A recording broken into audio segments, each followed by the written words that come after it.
Congress party की सरकार को 2 साल पूरे हुए हैं।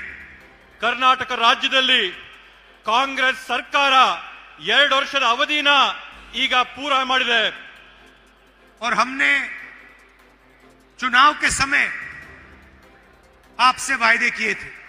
ನಾವು ಕೂಡ ಚುನಾವಣೆಯ ಸಂದರ್ಭದಲ್ಲಿ ತಮ್ಮೆಲ್ಲರಿಗೂ ಕೂಡ ಹಲವಾರು ಆಶ್ವಾಸನೆಗಳನ್ನ ಕೊಟ್ಟಿದ್ದೆವು। 5 गारंटी देने के वायदे किए थे।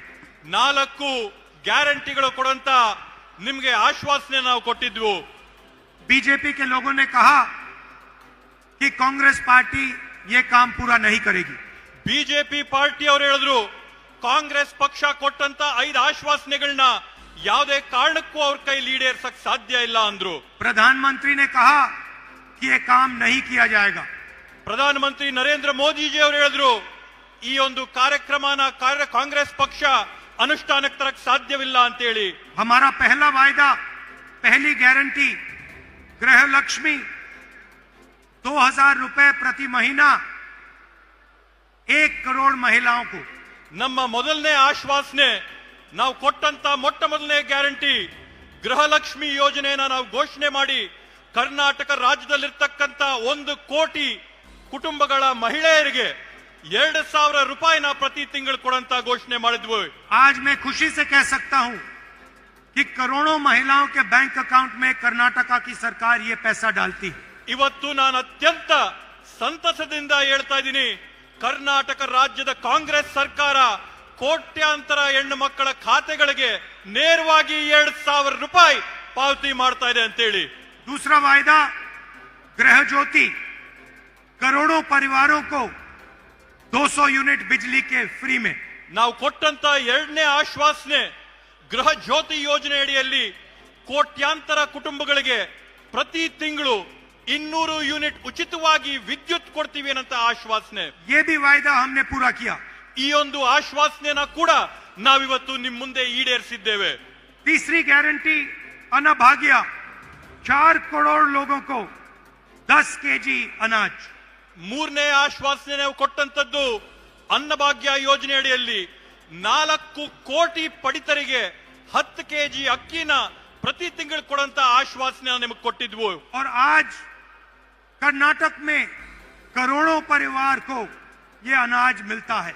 ಇವತ್ತು ಕರ್ನಾಟಕ ರಾಜ್ಯದಲ್ಲಿ ಕೋಟ್ಯಾಂತರ ಕುಟುಂಬಗಳು ಇವತ್ತು ಈ 10 ಕೆಜಿ ಅಕ್ಕಿಯ ಸೌಲಭ್ಯನ ಪಡ್ಕೊಳ್ತಾ ಇರ್ತಕ್ಕಂಥದ್ದನ್ನ ನಾವು ನೋಡಿದ್ದೇವೆ। चौथा वायदा शक्ति योजना, जिसमें हमने गारंटी करके कहा था कि महिलाओं को बस में जाने के लिए पैसा नहीं देना पड़ेगा, महिलाएं फ्री में बस में घूमेंगी।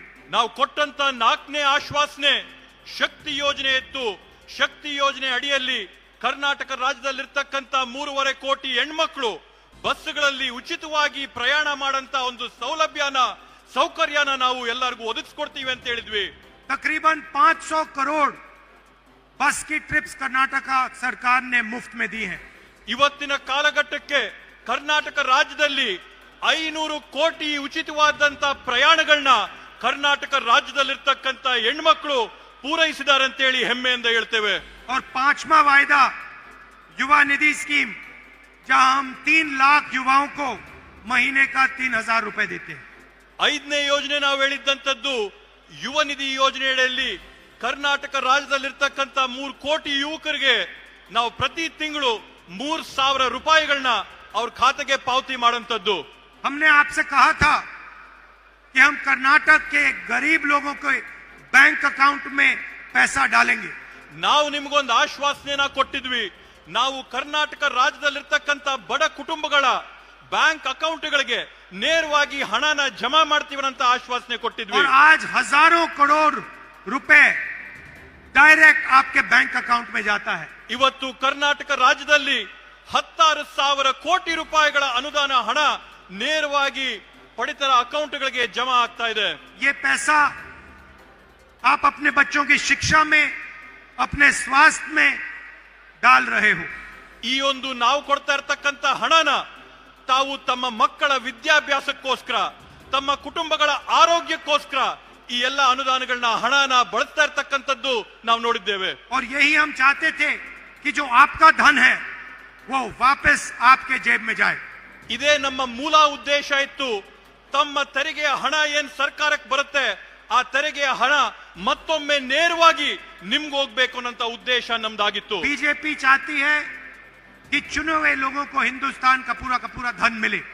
ಬಿಜೆಪಿಯ ಉದ್ದೇಶ ಇರ್ತಕ್ಕಂಥದ್ದು ಈ ದೇಶದಲ್ಲಿ ಆಯ್ಕೆ ಮಾಡಿದಂತ ಕೆಲವೊಂದು ಕುಟುಂಬಗಳಿಗೆ ಮಾತ್ರ ಈ ದೇಶದ ಎಲ್ಲ ಸಂಪನ್ಮೂಲ ಆಸ್ತಿ ಸ್ವತ್ತು ಹೋಗ್ಬೇಕು ಅಂತೇಳಿ. और हम चाहते हैं कि कर्नाटक की जनता के जेब में, गरीब जनता के जेब में, पिछड़ों, दलितों, आदिवासियों, इनके जेब में सीधा पैसा जाए.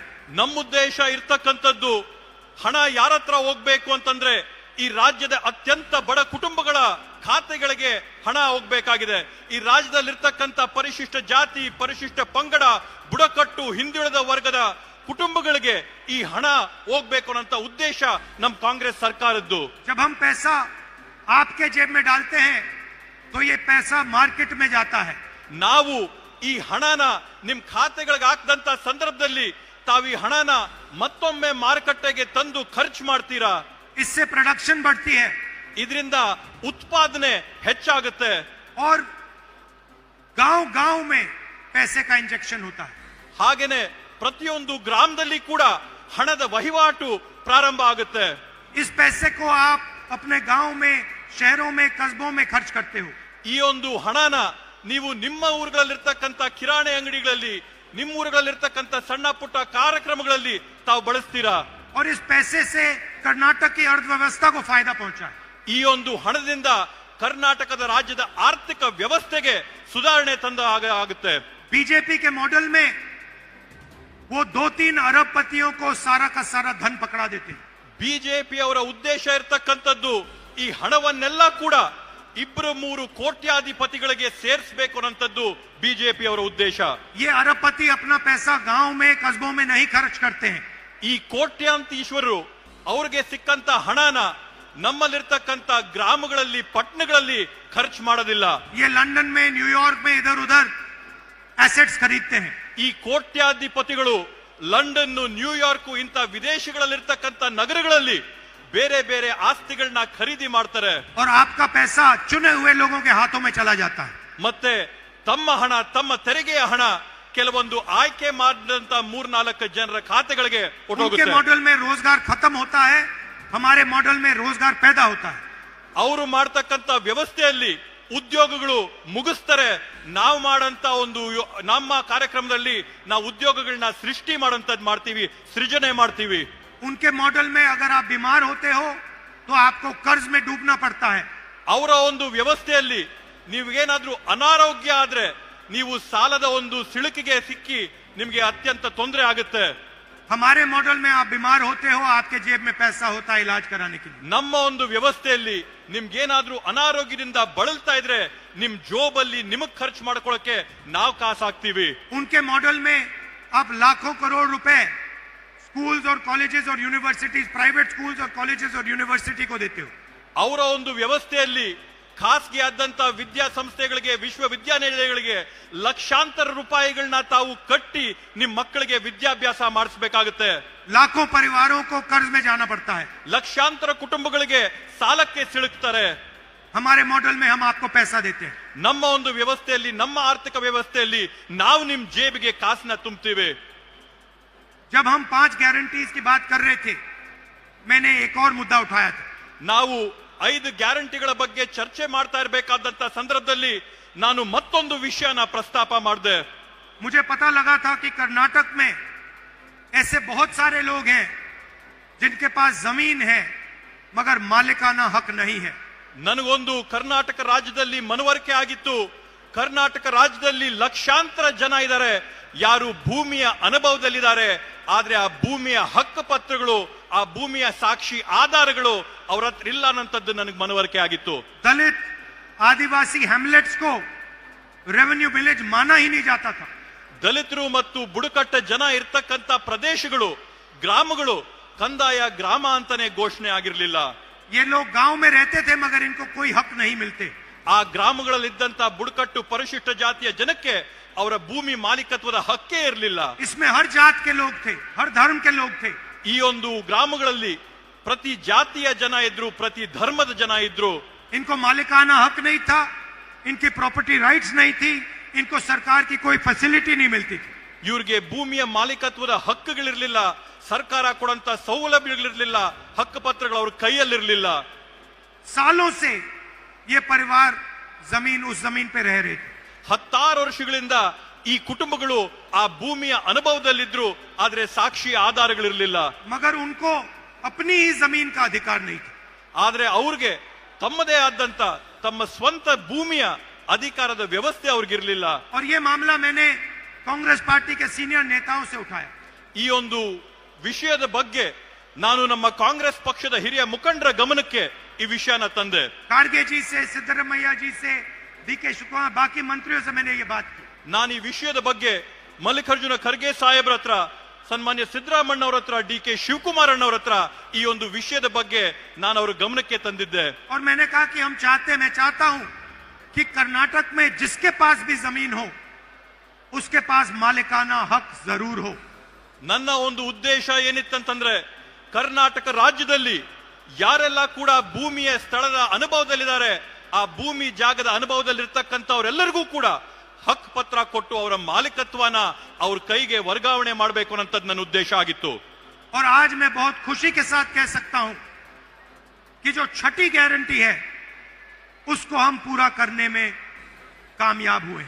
ಇವತ್ತು ನಾನು ಅತ್ಯಂತ ಸಂತಸದಿಂದ ಹೇಳ್ತೀನಿ, ಇವತ್ತು ನಾವೇನಿದು ಭೂ ಮಾಲೀಕತ್ವದ 6ನೇ ಗ್ಯಾರಂಟಿನ ನಾವೇನು ಮನಸ್ಸಲ್ಲಿಟ್ಕೊಂಡಿದ್ವಿ, ಸಂಕಲ್ಪ ಮಾಡಿದ್ವಿ, ಇವತ್ತು ಆ ಸಂಕಲ್ಪನ ಈಡೇರಿಸಿದೀವಿ ಅನ್ನಂತ ಒಂದು ನೆಮ್ಮದಿ, ಸಂತೋಷ, ಶಾಂತಿ ನನಗಿದೆ ಅಂತ ಹೆಮ್ಮೆಯಿಂದ ಹೇಳ್ಕೊತೀನಿ.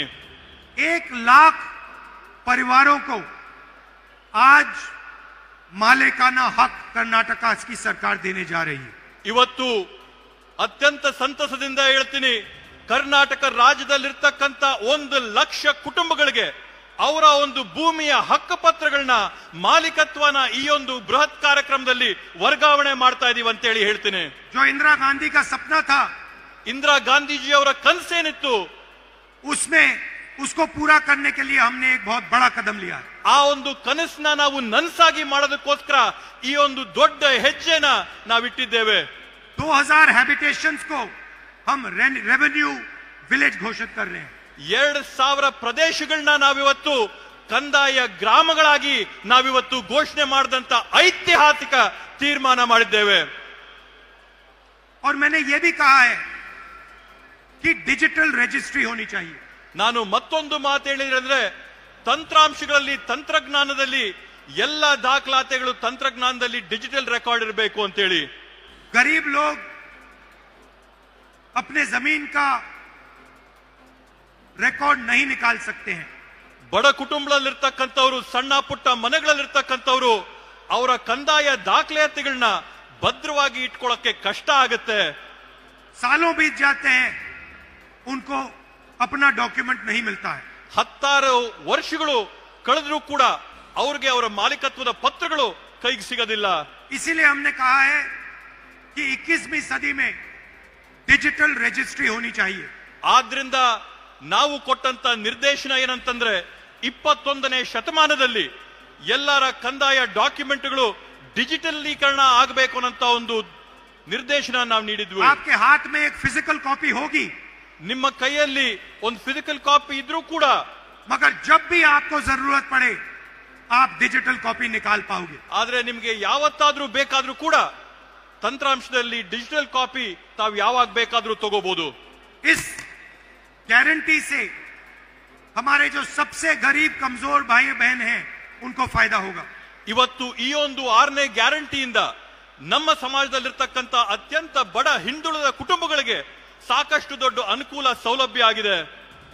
लंबिनी, बंजारा, भोवी, सोलिगा, नायक, इन सब लोगों को, इन सब कम्युनिटीज को फायदा मिलने जा रहा है. ಬುಡಕಟ್ಟು ಸಮುದಾಯಗಳಿಗೆ ಸೇರಿದಂತವ್ರಿಗೆ ಎಲ್ಲರಿಗೂ ಕೂಡ ಈ ಒಂದು ಕಾರ್ಯಕ್ರಮದಿಂದ, ಯೋಜನೆಯಿಂದ ಒಂದು ದೊಡ್ಡ ಸಹಾಯ ಆಗಿದೆ.